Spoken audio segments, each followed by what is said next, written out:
Bonjour, aujourd'hui nous vous encourageons à nouveau par rapport à la guérison divine. Et aujourd'hui, mon ami Stéphane Caddy va vous encourager à persévérer dans la foi par rapport à votre guérison, persévérer dans la foi pour pouvoir recevoir cette guérison. Jésus dit à propos de la fin des temps et de son retour, il dit « Dès que ces branches deviennent tendres » en parlant du figuier et que les feuilles poussent, vous savez que l'été est proche. De même, vous aussi, quand vous verrez tout cela, sachez que le Fils de l'homme est proche à la porte. Et ce passage, tout simplement, nous parle de la persévérance et de voir qu'avant de pouvoir récolter des fruits, eh bien, il y a des signes qui vont précéder ces fruits et on peut voir l'arbre qui change. Et alors que vous tenez dans la guérison, eh bien, pour certaines personnes, il va falloir vous tenir jusqu'au bout afin que vous soyez entièrement et totalement guéris, qu'il y ait une manifestation complète de votre guérison. Et combien de personnes, malheureusement, passent à côté d'une guérison complète parce qu'ils attendent de voir qu'ils sont entièrement guéris avant de croire. Et parfois, la réception de la guérison divine, eh bien, on croit à un moment, mais elle peut prendre un peu de temps à se manifester. Et parfois, il y a ce qu'on appelle des guérisons aussi progressives. Ce n'est pas que Dieu n'a pas guéri, non, Dieu a guéri. Mais parfois, il y a un système qui se met en place. Et comme le figuier, à un moment, va porter du fruit, eh bien, on peut voir qu'au bout d'un moment, ses feuilles, son feuillage va changer, etc. Et jusqu'à porter un fruit, eh bien, c'est la même chose. Comme Jésus a maudit le figuier à un moment, il ne s'est rien passé apparemment sur le coup, mais le lendemain, le figuier était mort. Et le Seigneur Jésus parle une parole de guérison, il vous touche de façon spéciale et vous pouvez ne rien voir de particulier et pourtant vous avez reçu cette guérison, mais elle peut mettre du temps à se manifester et c'est ce dont tu vas parler aujourd'hui. Stéphane, je te laisse la parole. Oui, je crois que la guérison parfois peut être instantanée, mais elle peut aussi être progressive. C'est ce que les Écritures nous enseignent. Et j'aimerais commencer avec un verset dans Hébreux 13, verset 8, un des versets préférés de la parole de Dieu, où il est écrit « Jésus-Christ est le même hier, aujourd'hui et éternellement ». Ça veut dire que Jésus n'a pas changé. Jacques dira qu'en lui, il n'y a ni changement, ni aucune ombre de variation. Ce qu'il était hier, c'est ce qu'il est aujourd'hui et c'est ce qu'il sera demain. Je vous invite vraiment à placer votre foi en lui concernant le domaine de la guérison divine. Et dans l'évangile de Jean, au chapitre 21 et au verset 25, c'est le dernier verset de l'évangile de Jean. Et voici ce qui est écrit. Jésus a fait encore beaucoup d'autres choses. Si on les écrivait en détail, je ne pense pas que le monde même pût contenir les livres qu'on écrirait. Ça veut dire qu'il est important pour nous de ne pas limiter Dieu. Dieu a fait tellement d'autres miracles qui n'ont pas été écrits dans les évangiles. Ce qui a été écrit dans les évangiles est suffisant pour notre foi et pour notre salut. Mais bien souvent, dans ce qui concerne le surnaturel, le miraculeux, beaucoup de chrétiens mettent Dieu dans une boîte. Mais si vous mettez Dieu dans une boîte, il vous restera la boîte, mais sans Dieu. Laissez-le vous toucher. Laissez-le encore vous étonner. Il y a des personnes qui nous regardent derrière les écrans. Dans mon esprit, j'entends ça. Vous ne laissez plus Dieu vous étonner. Vous pensez tout connaître, tout savoir, être arrivé à la conclusion de votre vie. En ce qui concerne les choses de l'esprit, les choses de Dieu, laissez-le vous étonner. Et ce verset est là pour nous montrer qu'il y a encore des plus grandes choses qu'il est capable de faire dans nos vies. Alors, la persévérance et la guérison, c'est le thème d'aujourd'hui. Ecclésiaste, chapitre 3, versets 1 à 3, Salomon dira « Il y a un temps pour tout, un temps pour toutes choses sous les cieux, un temps pour naître, un temps pour mourir, un temps pour planter et un temps pour arracher ce qui a été planté. Un temps pour tuer, un temps pour guérir, un temps pour abattre et un temps pour bâtir. » Ça veut dire qu'il y a un temps, on va en parler, aussi favorable pour la guérison divine. Il y a parfois aussi le temps de Dieu. La guérison divine est accomplie dans les cieux, mais il y a un temps parfois sur la terre où la manifestation va venir dans ma vie. Et j'aimerais vous encourager, bien-aimés, vous qui priez depuis longtemps, depuis des années, pour une guérison, à ne pas vous décourager, mais à persévérer dans la foi jusqu'à ce que vous puissiez rentrer dans ce temps favorable, ce moment opportun où l'accomplissement de la guérison va venir dans votre vie. Dans Hébreux 6, verset 12, il est dit « En sorte que vous ne vous relâchiez point, mais que vous imitiez ceux qui, par la foi et la persévérance, héritent des promesses. C'est pas toujours d'un coup, c'est pas toujours un claquement de doigts. Il y a un combat spirituel parfois autour du domaine de la guérison divine. Et j'aimerais vous dire, si vous souffrez depuis longtemps, il n'est pas trop tard pour être guéri. On voit cette femme qui était courbée, elle a attendu 18 ans. 18 ans jusqu'à ce que l'esprit d'infirmité la quitte et qu'elle reçoive sa guérison. Il y a cette femme à la perte de sang qui était malade depuis 12 ans, qui a été guérie. Mais il y a également cet homme à la piscine de Bethesda. La Bible dit que lui, il était malade pendant 38 ans. J'imagine qu'il ne s'attendait plus à rien du tout. Et pourtant, il y a eu le kairos de Dieu le concernant. Israël a attendu 430 ans en Égypte. Et dans Exode chapitre 3, il y a un verset qui pendant longtemps m'a troublé. Dieu va dire « J'ai vu la souffrance de mon peuple en Égypte ». On a envie de dire à Dieu, mais où étais-tu pendant 430 ans? Il y avait le temps de Dieu, le temps opportun et favorable. Alors, en ce qui concerne le temps, j'aimerais expliquer deux choses. Dans le grec, il y a deux sortes de temps dans le Nouveau Testament. Il y a le temps qu'on appelle le chronos, qui est le temps général, le temps qui s'écoule, les minutes qui s'écoulent. Pendant que je prêche, pendant cette émission, les minutes s'écoulent, c'est le chronos de Dieu.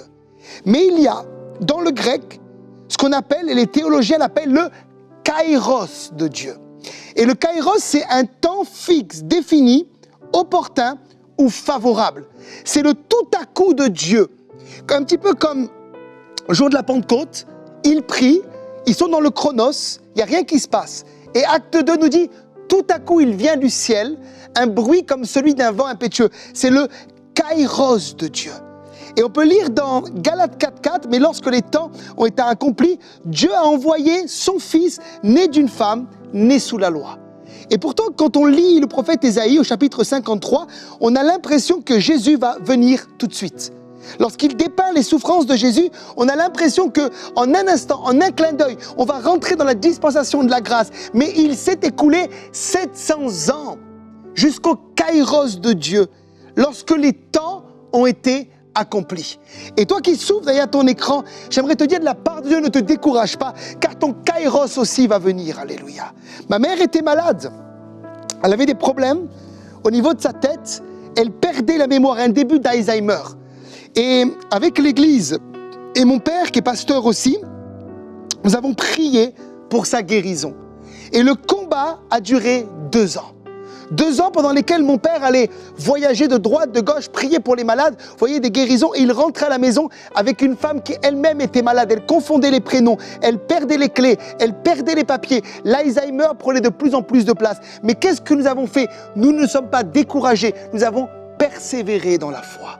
Et voilà qu'un dimanche matin, alors qu'elle prenait le repas du Seigneur, 2 ans plus tard, elle a eu une vision, et elle a vu une couronne d'épines sur la tête de Jésus. Et elle a entendu dans son esprit cette parole lui dire « Ma fille, j'ai porté la malédiction pour toi. » Elle a pris le pain et le vin comme nous l'avons fait hier dans l'émission et elle a été instantanément guérie. C'était le kairos de Dieu. Et on voit qu'également dans le Nouveau Testament, lorsqu'on parle du mot guérison, il y a plusieurs mots dans le grec, mais l'un des mots qui est utilisé 42 fois, c'est le mot thérapeo, qui a donné le mot thérapie. Donc ça montre que ce n'est pas forcément instantané, c'est parfois progressif. Mon père dit souvent, lui, sa théologie à lui, c'est le miracle est instantané et la guérison parfois est progressive. Il y a un texte qui dit que ta guérison germera dans Malachie. Et le mot germer en hébreu, c'est le même mot qui est utilisé pour la longueur des cheveux. Ça prend du temps pour que les cheveux poussent. Ta guérison germera. Ce n'est pas toujours instantané, thérapeo en grec. Et on voit dans Luc 17, verset 14, il est parlé ici des lépreux, 10 lépreux. Dès qu'il les eut vus, il leur dit « Allez vous montrer au sacrificateur » et pendant qu'il y allait thérapeo, il arriva qu'il fut guéri. Ça veut dire que ça n'a pas été instantané. Ils ont obéi à un ordre de Jésus. Il y a eu un temps jusqu'à la manifestation de leur guérison. Et pendant qu'ils étaient en chemin, et je vois tellement de gens dans les églises qui perdent la guérison parce qu'on leur impose les mains, ils rentrent chez eux et ils disent « J'ai rien reçu, j'ai rien vu, il ne s'est rien passé ». Alors qu'on a mis une semence de guérison. Ils ont senti une chaleur parfois, d'autres ont tremblé, etc. Et ils annulent ce qu'ils ont reçu, leur semence, par leur confession négative. Thérapeo. Continue à dire je crois que j'ai reçu la guérison. Et confesse tous les jours, je crois que dans les meurtrissures de Jésus, j'ai déjà été guéri. La deuxième chose pour nous encourager à la persévérance, c'est que je crois qu'autour de la guérison divine, il y a ce qu'on appelle un combat spirituel. Et parfois nous l'oublions, il y a un monde invisible, il y a des puissances dans les airs. Et je crois que pour être guéri, il faut être aussi déterminé. Déterminé à se battre et à combattre jusqu'à l'accomplissement des promesses. C'est un peu comme, quelqu'un qui veut être guéri, c'est un peu comme un bulldog qui tient un os dans sa bouche. Tu veux lui arracher l'os, tu n'y arrives pas. Il faut être déterminé. Un peu comme cet homme dans Jean 5, verset 6, qui était à la piscine de Bethesda. Jésus l'ayant vu et sachant qu'il était malade, depuis longtemps lui dit, « Veux-tu être guéri ?» Et derrière les écrans, Dieu vous pose la question, « Voulez-vous être guéri ?» Alors je lui ai dit, « Seigneur, mais pourquoi tu poses la question à un homme qui est malade depuis 38 ans, « Veux-tu être guéri ?» Ça paraît logique qu'il va dire oui. Et Dieu m'a répondu deux choses. Il m'a dit, la première, je lui ai posé la question pour réveiller sa foi. En 38 ans de maladie, il n'y croyait plus. Sa foi devait être passive. Et pour être guéri, il vous faut une foi active. Et la deuxième chose que Dieu m'a dit, c'est, il m'a dit, certains ne veulent pas être guéris. Et dans les églises, certains ne veulent pas être guéris. Un jour, mon père a prié pour un homme qui était sourd et il a entendu, par la grâce de Dieu. Et cet homme était malade également du cœur. Et mon père lui a dit, est-ce que tu crois que Jésus qui t'a guéri des oreilles peut guérir ton cœur? Cet homme lui a répondu, pasteur, j'ai une penchant pour le cœur. Et beaucoup de gens sont comme cet homme. Ils ne veulent pas être guéris. Et ils ne s'en sortent jamais. Voilà pourquoi le psaume 18, verset 3 nous dit, je m'écrie, loué soit l'Éternel, et je suis délivré de mes ennemis. La question que je te pose, encore compris pour toi aujourd'hui, c'est est-ce que la maladie est ton ennemi? Si elle est ton ami, Dieu ne te délivrera pas de ton ami, il te délivrera seulement de tes ennemis. Il y a un combat, il faut le vouloir. Certains sont addicts au péché, à la cigarette, à la pornographie, à d'autres, à la masturbation ou autre, et tu sens qu'ils ne veulent jamais s'en sortir, ils caressent le péché. La Bible dit que tu écraseras le lionceau, parce que le lionceau deviendra un jour un lion. Et ce petit péché que tu caresses peut devenir un lion dans ta vie un jour. Tu dois vouloir être guéri. Tu dois persévérer, combattre, être comme ce bulldog qui a un os dans sa bouche. J'aimerais terminer en disant une dernière chose, c'est qu'il y a aussi une onction pour la guérison.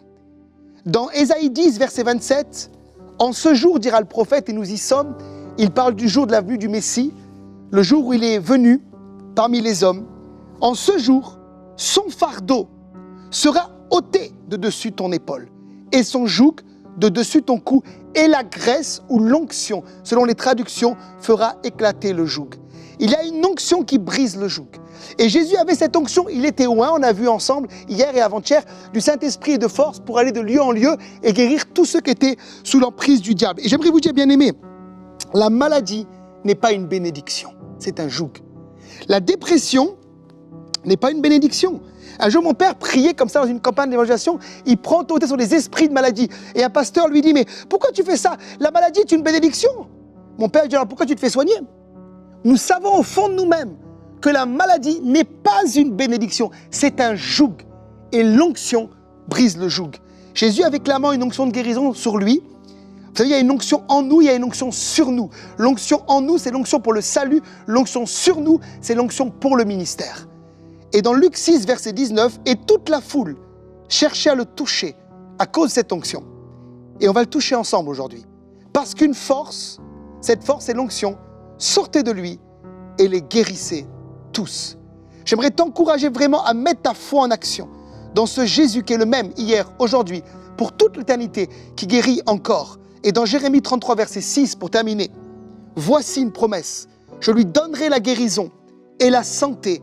Je les guérirai, le kairos de Dieu va venir sur toi et je leur ouvrirai une source abondante de paix et de fidélité. Que ce soit ton partage. Et Dieu va toucher des gens particulièrement aujourd'hui qui sont malades depuis longtemps. Dieu n'a pas dit son dernier mot. Amen. Alléluia. Gloire à Dieu. Et vous connaissez bien l'histoire de Goliath. Goliath était intelligent, rusé au mal. Il savait comment parler à ses ennemis. Il va dire à un moment, donnez-moi un homme et nous nous battrons ensemble. Et peut-être qu'aujourd'hui, bien ce Goliath de la maladie, elle essaie de t'abattre et elle essaie de, voilà, tu essaies par toi-même de t'en sortir et d'être guéri.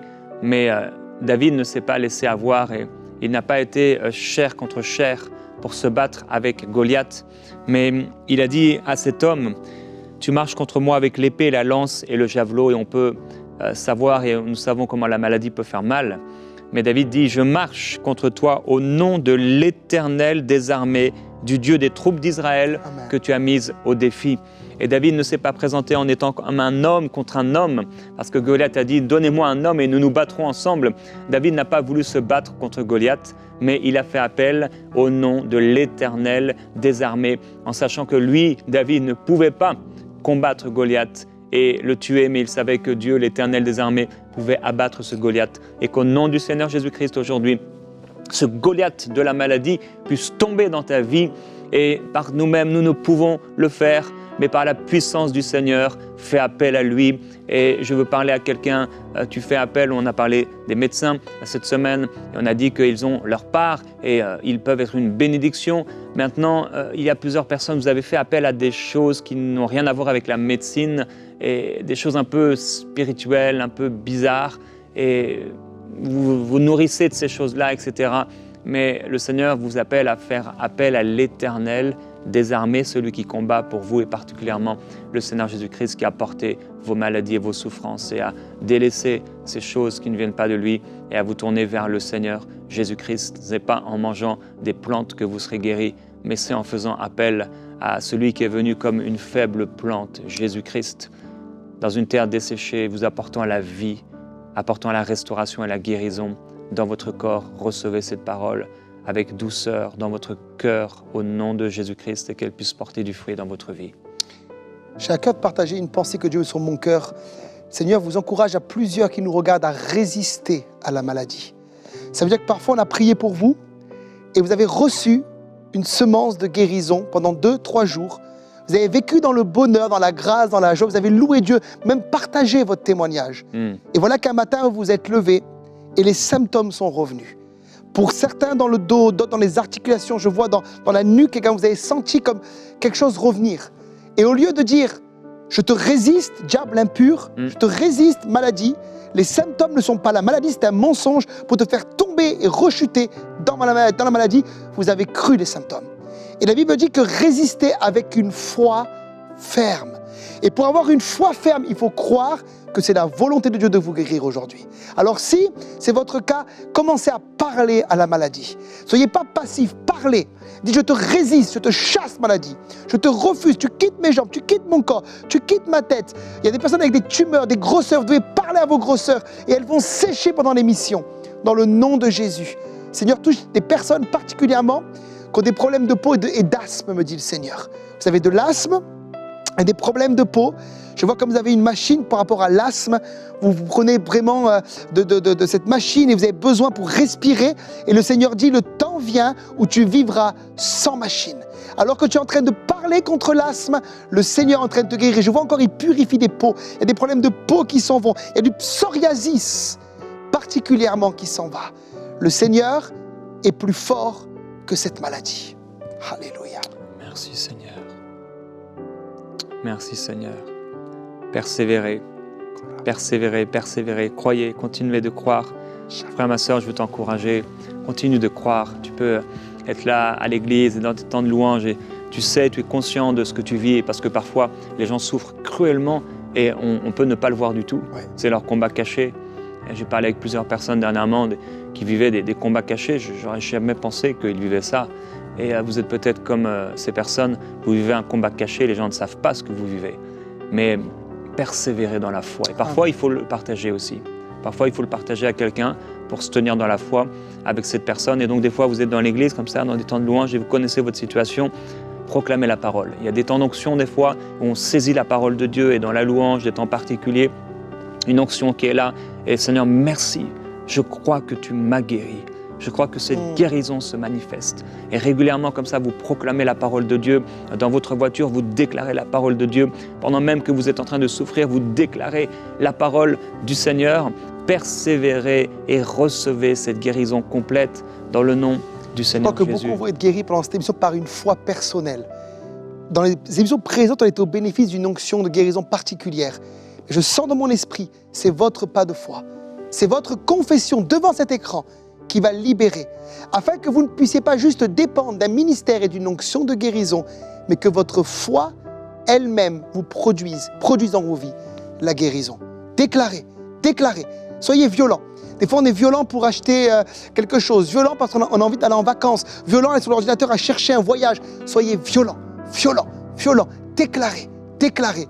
Je crois, Seigneur, que tu m'as guéri et je résiste à la maladie. Alléluia. Amen. Pour vous, ça doit être vraiment une conviction que le Seigneur vous guérit. Ça doit être une conviction. Ce n'est pas le Seigneur le fera peut-être. Ça vous appartient. Ça vous appartient. Et comme tu parlais de voyage, quand quelqu'un cherche un voyage et qu'il paye le voyage, il sait qu'il va partir. C'est une conviction, il va partir. Et bien de la même manière, cette guérison, elle est à vous. Vous allez la recevoir, vous allez la vivre. Et Stéphane, je voulais profiter aussi de ta venue à EMCI pour pouvoir partager sur la campagne de dons. Comme vous le savez, frères et sœurs, on est dans cette campagne de dons des 5000 semeurs. Et Stéphane, tu es venu ici pour la première fois. En fait, ce n'était pas ici, c'était à peu près à 20 minutes d'ici, on était à l'époque. Et ce qu'on appelait le Château Perkins. On était là dans les studios, les anciens studios de MCI. La chaîne de télévision 24/7 n'était pas encore sortie. Et tu as partagé, donc on a fait des émissions ensemble, Prière inspirée. Et tu as vu en rentrant ici que les choses ont changé, beaucoup évolué. Et je sais que tu as un cœur pour EMCI, tu as un cœur pour cette équipe aussi. Tu connais personnellement Michael, c'est ton ami. On a été aussi l'occasion de venir chez vous à l'église de la Riviera. Alors je vais te laisser 2-3 minutes peut-être pour encourager les croyants qui voudraient se semer. Comme tu dis, j'ai tourné plusieurs émissions. Ça fait 6 ans que je vais à EMCI. Et c'est la première fois donc, dans les nouveaux locaux, j'ai pu tourner ici. Et il y a comme une grâce particulière dans ce lieu. Et je comprends mieux le verset qui dit que la gloire de la seconde maison sera plus grande que la première. On la sent.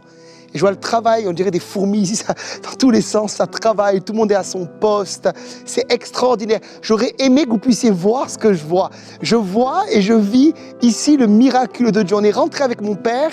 Il y a plusieurs jours de ça, et dès qu'on est rentré, mon père a été saisi par l'Esprit de Dieu. Il a pleuré, il a prié pour le bâtiment. Et dans ce bâtiment, dans cette maison, on croit que véritablement la gloire sera plus grande que dans la première maison. Amen. Et la Bible dit dans 2 Corinthiens 9, verset 6, « Sachez-le, celui qui sème peu moissonnera peu, celui qui sème abondamment moissonnera abondamment. » Et dans le Proverbe 11, verset 14, « Tel qui donne libéralement ou avec générosité devient plus riche, et tel qui épargne à excès ne fait que s'appauvrir. » Et j'aimerais vraiment vous encourager, vous qui suivez ces émissions, à semer dans la campagne des 5000 dans le ministère de MCI. Pourquoi? Pour 2 raisons. La première, c'est à cause du terrain. Je crois que Jésus donne cette parabole des 4 terrains et il dit que sur les 4 terrains, un seul va porter du fruit. Et je peux témoigner, en ayant visité les locaux, et avec tant d'années que je viens à EMCI, que EMCI, et nous le savons ensemble, est un bon terrain. Quand vous semez chez EMCI, vous semez pour quelque chose qui va porter du fruit ici, mais jusque dans l'éternité. Et la deuxième raison, c'est semer à cause de la vision. Il y a une vision. J'encourage toujours les croyants de mon église à semer là où il y a une vision. Et quand il y a une vision, il y a une provision. Alléluia. Et je crois que la vision, elle est claire. Et plus les années passent, plus on voit que la vision s'accomplit. Et là, pour finaliser le centre, l'auditorium, les projets de plateforme académie, application Ma Bible, il y a besoin encore de semeurs. Jusqu'à l'accomplissement total de cette vision. En tant que pasteur, je suis particulièrement touché par l'application Ma Bible, que je sais que ça va être des outils pour nos chrétiens, pour nos croyants, pour former nos jeunes, former nos enfants, afin qu'ils aient de la bonne nourriture, une bonne semence dans la maison. Alors je vous encourage vraiment à laisser Dieu toucher vos cœurs. Vous savez, on met tellement d'argent dans des choses parfois inutiles. On a parlé de voyage, vous savez que c'est important de se reposer. Et parfois, on met de l'argent dans des restaurants, dans des chaussures, dans des choses inutiles que finalement, de toute manière, tout retournera à la poussière. Alors que là, on sème dans une vision qui va nous poursuivre jusque dans l'éternité. Et je vais vraiment vous encourager à laisser Dieu toucher vos cœurs. Et je n'ai pas le temps de rendre des témoignages, mais je peux témoigner et dire que lorsque nous semons, Dieu est fidèle. Il prend soin de nous. Et j'aimerais terminer par ce verset que j'ai déjà lu en introduction. Celui qui sème peu, moissonnera peu. Mais celui qui sème abondamment, moissonnera abondamment. Merci Stéphane, merci pour ton cœur pour MC et merci aussi pour votre cœur Frères et sœurs, vous avez été fidèles dans le passé, vous l'êtes encore aujourd'hui. Merci à tous ceux qui rejoignent les 5000 semeurs, c'est vrai, 1 000 €, c'est une somme d'argent importante, mais il y a plusieurs couples, le Seigneur est en train de vous parler, vous savez, ces 1 000 € qui étaient là, on va les semer dans le royaume de Dieu. Plusieurs personnes également, vous êtes célibataires ou en famille, et vous savez, cet argent qui est là, c'est pour toi, Seigneur. Alors qu'on puisse semer ensemble dans la foi et croire qu'en effet, Dieu est fidèle. Celui qui sème avec abondance, Dieu le bénira. C'est clair, c'est net, c'est précis, Dieu le fait. Et quand Dieu parle des finances, particulièrement dans le Nouveau Testament, mais même dans l'Ancien, il en parle de manière extravagante à travers la bouche de l'apôtre Paul, par exemple. Dieu a promis qu'il fournira et qu'il multipliera la semence, afin que vous puissiez être vraiment bénis et que vous puissiez, pour toutes sortes de bénédictions, bénir des ministères tels que celui-ci. Alors que Dieu vous bénisse. Merci Stéphane d'avoir été avec nous. Merci Jérémy. Et on va continuer la série dès demain avec ton père. Oui. Christian, mettez-vous dans la foi et Alléluia. Que cette semaine, le Seigneur puisse vous toucher. À demain dans Prière Inspirée.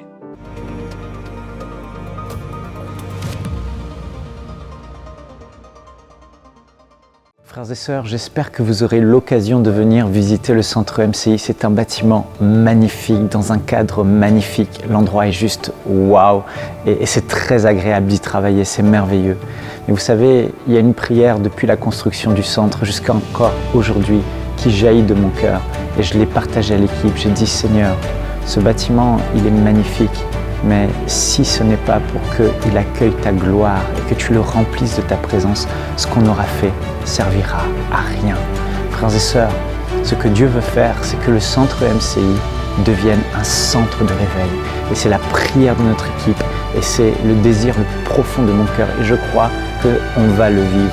Et que dans cet auditorium dans lequel je me tiens actuellement, la présence de Dieu va venir et remplir ce lieu. Et toutes les conférences qu'on fera ici, toutes les émissions qu'on va pouvoir faire ici dans cet auditorium, tous ces concerts d'adoration qu'on va pouvoir venir faire ici dans ce centre vont être tellement empreints, imbibés de la présence de Dieu que ceux qui y seront saturés de la présence de Dieu et vivront des choses extraordinaires et auront leur vie transformée, et que cette même présence sera diffusée dans les nations et que des millions de foyers partout dans la francophonie seront transformés.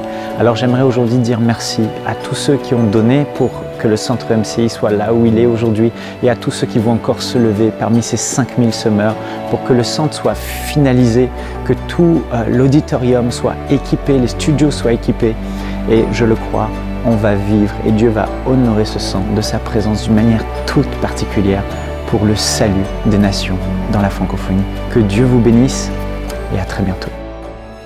Semons dès maintenant pour vivre une grande moisson à travers les projets du centre EMCI. Pour faire votre don, rendez-vous sur emcitv.com/5000. Vous pouvez donner en une seule fois ou en plusieurs mensualités.